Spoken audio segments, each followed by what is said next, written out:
one of my annual anti-consumerism rants? Several of us. For how many of us is this your first time hearing me preach against our consumerist culture? How many of us are at least a little worried that Twitter may collapse and fail as early as sometime this week? A couple. Thursday evening, I was part of an immense outpouring of grief about the future of the social media platform Twitter.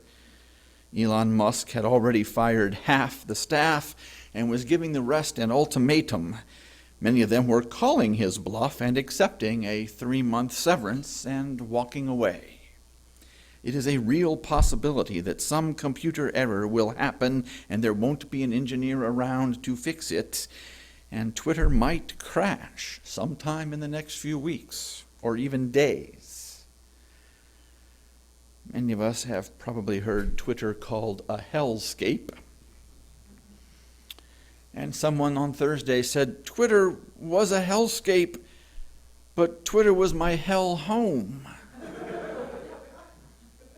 And it could be a hellscape for reals. And it was the only place where I could find breaking news and snarky fact-checking of that news and breathtaking artwork and human beings I would never have met or come across in person, if not for the algorithm. It's also where I and many other marginalized folks found a place to be and a community together. Hashtag Black Twitter has been going for years and is really a remarkable place that supports and connects black folks around the world. Hashtag Trans Twitter, likewise, for our trans cousins. There were many artists and independent journalists who sold their wares and shared their work across the electronic lines of Twitter. And so on Thursday evening, tweeps were sharing their contact information on other platforms, which they recognized were not as good as Twitter, but they wanted to stay connected somehow to the communities they had made on Twitter. And as I reached out to the friends who had helped me through difficult times, even though I never met them in real life, I shed real tears that I might never connect with them again.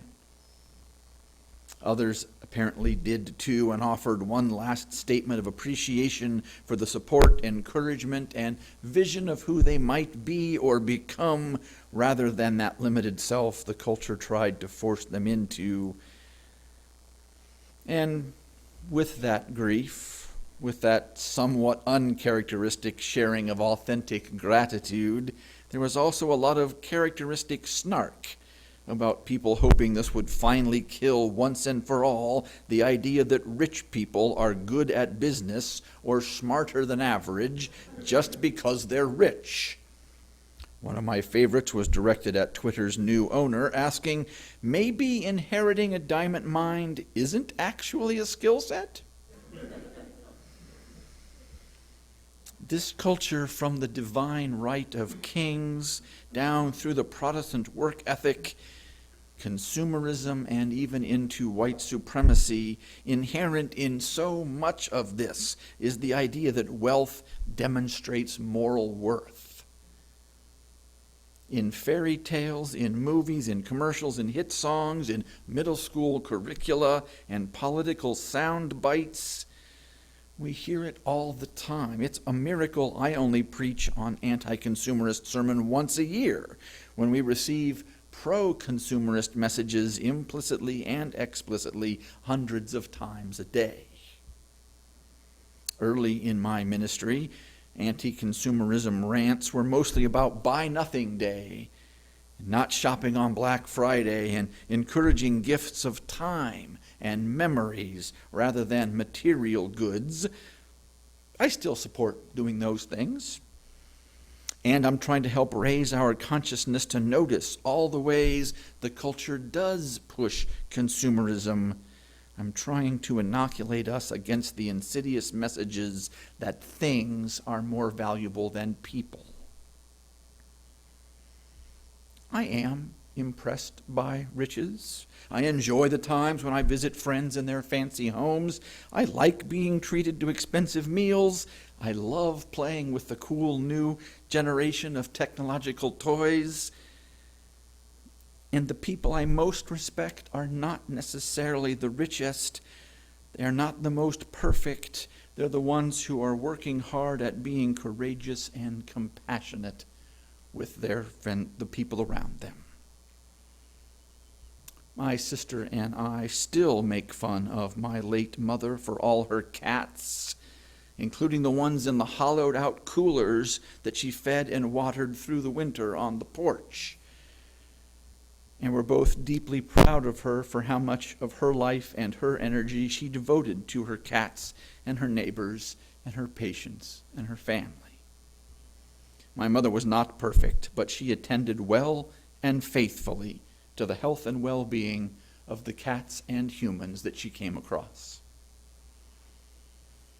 I'm drawn to people who are trying to evolve, who are not perfect but are practicing to become more forgiving, more humble, who count to 10 before responding, who go back and offer a real apology, who listen carefully and without surrender forgive when appropriate. I celebrate those who, in the words of Bucky McKeeman, understand that we might as well learn how to get along with each other now. I labor to become a person who stabilizes their own island so they can reach out to the other islands in our interdependent archipelago and make space to welcome our visitors from the consumerist, selfish, entirely flawed and traumatized, in other words, fully human mainland. I am grateful for people who work with and at co-creating community, like sometimes on Twitter, and a lot as this congregation. I'm thankful for people who don't necessarily seek credit, but do make the coffee and sweep the floors and pass out programs and rake the leaves and make the phone calls and teach the children and listen to the concerns of others and promote the health of the whole. I am truly afraid that Twitter's going to die in the next few weeks. And among the rage and the fear on Twitter, I've seen a great deal of appreciation for the platform and for the people in it. It has been a nice, timely reminder that the most valuable thing in this world is human connection.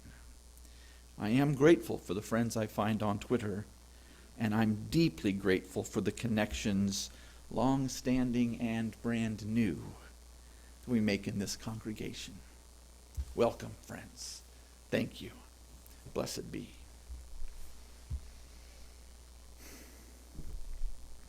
And from that commercial to another commercial, we do aid each other in a lot of ways.